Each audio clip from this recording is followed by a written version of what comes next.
Ainsi devrions-nous être, papa, des exemples pour nos enfants. Le père est non seulement un enseignant pour ses enfants, mais il doit être aussi un leader, un chef, une autorité.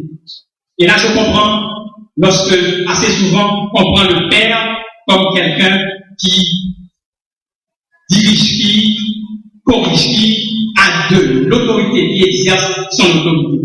La première idée, effectivement, qui vient à l'esprit, quand on parle de papa, c'est quelqu'un qui établit les règles, c'est quelqu'un qui corrige. Mais oui, les enfants ont besoin d'être corrigés. Les enfants ont besoin d'être disciplinés. Pour devenir les adultes responsables, ils ont besoin de discipline. Certaines fois, dommage, certains papas croient que la discipline, l'autorité suppose traitement sévère, suppose des menaces, suppose des propos blessants. Or, dans la Bible, la discipline parentale n'est pas associée à la dureté. Au contraire, elle est associée à l'amour, à l'exemple de Dieu, selon Hébreux chapitre 12. Le père, en tant que patriarche de son foyer, a la grande responsabilité de jouer son rôle de dirigeant vis-à-vis de ses enfants. Il a pour devoir de contribuer à créer un foyer où l'Esprit Saint puisse demeurer. Il doit participer activement à l'établissement des règles et de la discipline familiale. Et ces règles doivent être établies sur le Seigneur. Au psaume 127, nous lisons « Si l'Éternel ne bâtit la maison ». Cela veut dire que le père de famille, il doit savoir que le foyer doit se reposer sur l'Éternel. Sinon, ce sera comme un château de cartes. Et n'importe quoi, n'importe quel vent peut le détruire. Papa, vous devez marquer le cœur de vos enfants quand ils sont petits. En étant leader, en étant l'autorité de la famille, papa, vous devez être à l'écoute de vos enfants. Nous devons les encourager dans ce qu'ils font.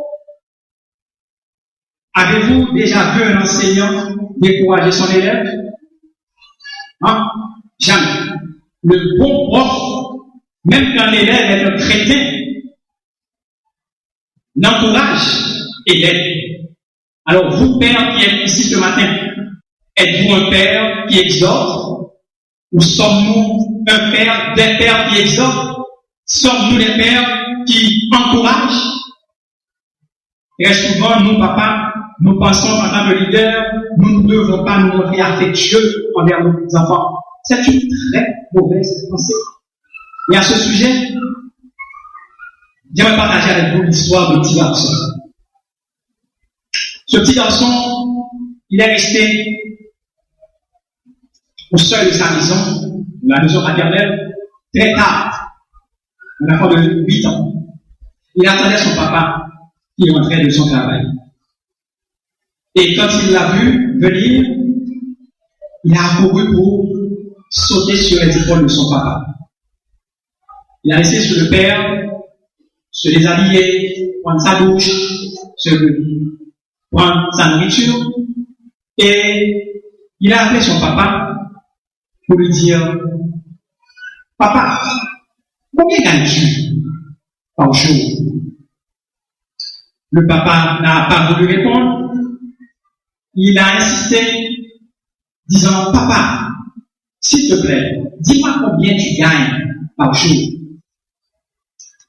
Et après maintes hésitations, le papa me dit « Je gagne 12 dollars par jour. » Et il est allé. Il est retourné, il a dit « Papa, tu es sûr que tu gagnes 12 dollars par jour ?» Papa a dit « Oui, je gagne 12 dollars par jour. » Est-ce que tu peux me donner 6 dollars, s'il te plaît? Et le papa lui dit « Mais qu'est-ce que tu vas faire avec 6 dollars? Un jeune, 8 ans, qu'est-ce que tu vas faire avec 6 dollars? » Le papa ne lui a pas donné les 6 dollars. Il est allé, il a retourné dans sa chambre avec les larmes aux yeux.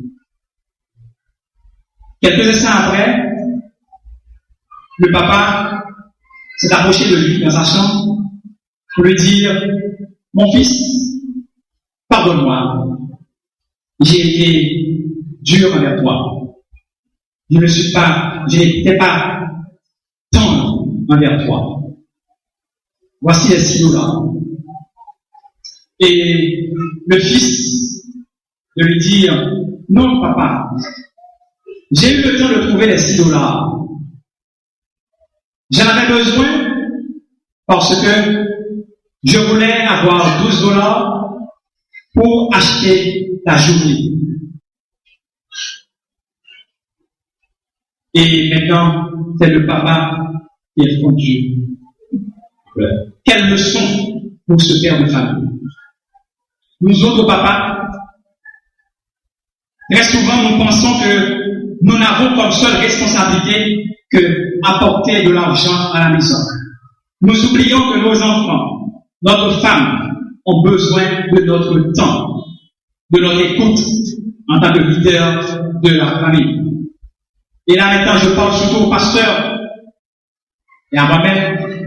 Nous pensons qu'il est plus important de passer plus de temps avec les membres de l'Église qu'avec notre famille, avec nos enfants.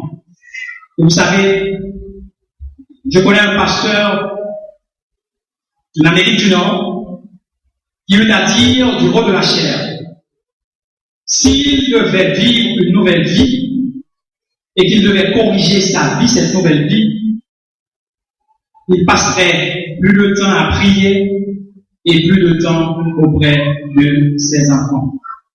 Les enfants, comme on dit tantôt, sont de véritables observateurs. Tout ce que fait, tout ce que dit un papa est enregistré, capté par les enfants. C'est pourquoi nous devons leur donner le bon exemple. Et permettez-moi une nouvelle fois de partager avec vous cette petite histoire. Un papa, une fois, est retenu il n'a pas été à l'église parce qu'il a dû aller travailler le dimanche. Le dimanche d'après, fatigué, il n'a pas été à l'église. Et le troisième dimanche, il ne s'était pas senti en forme. Peut-être, s'il y avait chikungunya, je dirais qu'il était atteint de chikungunya, il n'a pas été à l'église. Et son fils de 5 ans, le lundi, après le troisième dimanche, lui dit, papi, tout triste, mais qu'est-ce qui s'est passé? On va avoir un mois depuis qu'on n'a pas été à l'église. Donc vous voyez, les enfants, ils sont là, ils suivent, ils observent, ils connaissent notre force en tant que papa, en tant que maman, ils connaissent aussi notre faiblesse. Mes frères et mes sœurs, vous ne réalisez pas l'influence que peut avoir le père dans la vie de son enfant.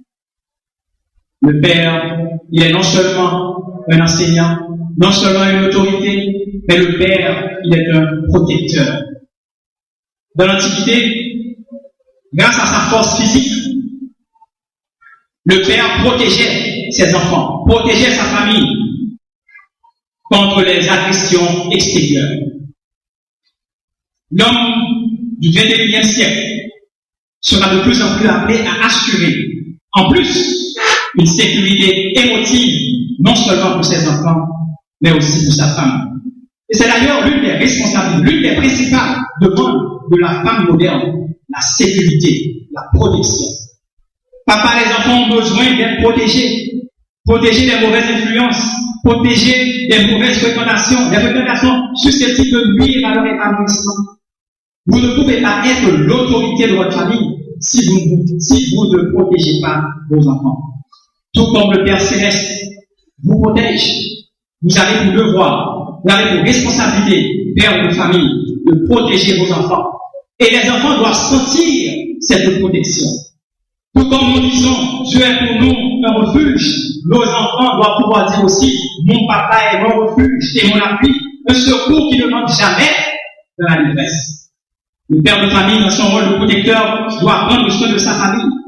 C'est d'ailleurs l'une des raisons qui me porte toujours à conseiller aux jeunes hommes qui ont l'intention de prendre une femme de se préparer professionnellement d'abord. Car vous devez prendre soin de votre femme et de vos enfants. C'est Paul qui dit dans 1 Timothée chapitre 5, verset 8, si quelqu'un n'a pas soin des siens, et principalement de ceux de sa famille, il a renié la foi et il est pire qu'un infidèle. La présence du Père auprès de son enfant, mes frères et mes sœurs, doit pouvoir le rassurer. Lorsque nous allons en présence de notre Père Céleste, ne nous sentons-nous pas rassurés? Ça doit être la même chose pour nos enfants. Non seulement le Père est un enseignant, un leader d'autorité, un protecteur, mais il est aussi celui qui partage avec son enfant la chose la plus importante au monde. Et là, j'aimerais vous poser une question.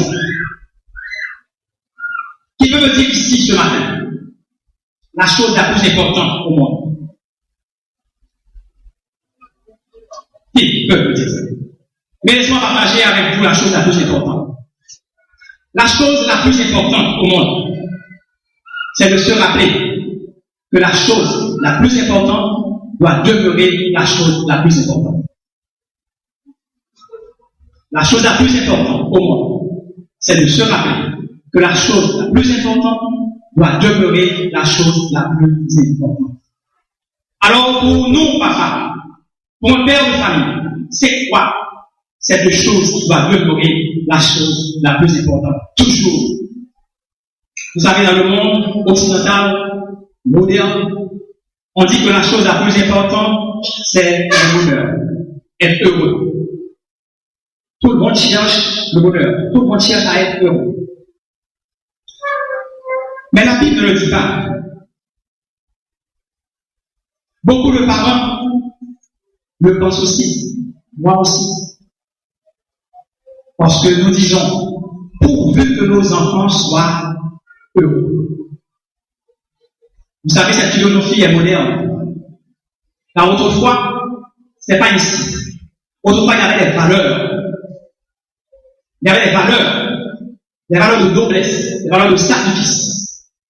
Et nous n'avons qu'à nous rappeler du naufrage du Titanic. Lors du naufrage du Titanic, on disait, les femmes et les enfants d'abord. J'en doute fort, si ce matin, Titanic devait couler, si ce serait la même philosophie. J'en doute fort. Alors maintenant, c'est moi, c'est mon, c'est ma famille. Et en anglais, on dit me, myself and I. C'est comme ça. Beaucoup de pères chrétiens, beaucoup de parents chrétiens se laissent mener par cette philosophie. Le bonheur des enfants. Je n'ai rien contre le bonheur des enfants. Je n'ai rien. Mais vous dites, moi aussi, je cherche le bonheur des enfants, de mes enfants, tout le monde. Mais sachez que nos pensées ne sont pas les pensées de Dieu. Si pour nous le bonheur, c'est la chose la plus importante, pour Dieu, ce n'est pas la chose la plus importante. L'important pour Dieu, c'est de chercher à le glorifier. Et donc, la chose la plus importante pour nous, c'est de porter nos enfants à glorifier Dieu toujours.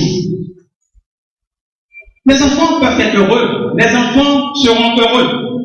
Nous pouvons encourager nos enfants à être heureux, mais à l'être en recherchant la volonté de Dieu, tout en glorifiant Dieu. Tout le monde cherche aussi le succès de leurs enfants. Lorsque l'enfant apporte le carnet avec 7, nous disons, donnez-moi 8. Lorsqu'il apporte 8, nous disons, donnez-moi 9. C'est normal. C'est bien beau. Mais en tant que parents, en tant que père de famille chrétien, nous devons montrer aux enfants la voie à suivre pour obtenir ce succès. Car tout succès en dehors du Seigneur est un échec. Le livre de Josué, chapitre 1, verset 8, nous dit que ce livre de la loi ne s'éloigne pas de ta bouche, médite-le jour et nuit pour agir fidèlement selon tout ce qui est écrit. Ah, c'est alors que tu auras du succès dans tes entreprises, c'est alors que tu réussiras. Donc la parole de Dieu nous dit que nos enfants auront du succès, quand ils rumineront la parole de Dieu.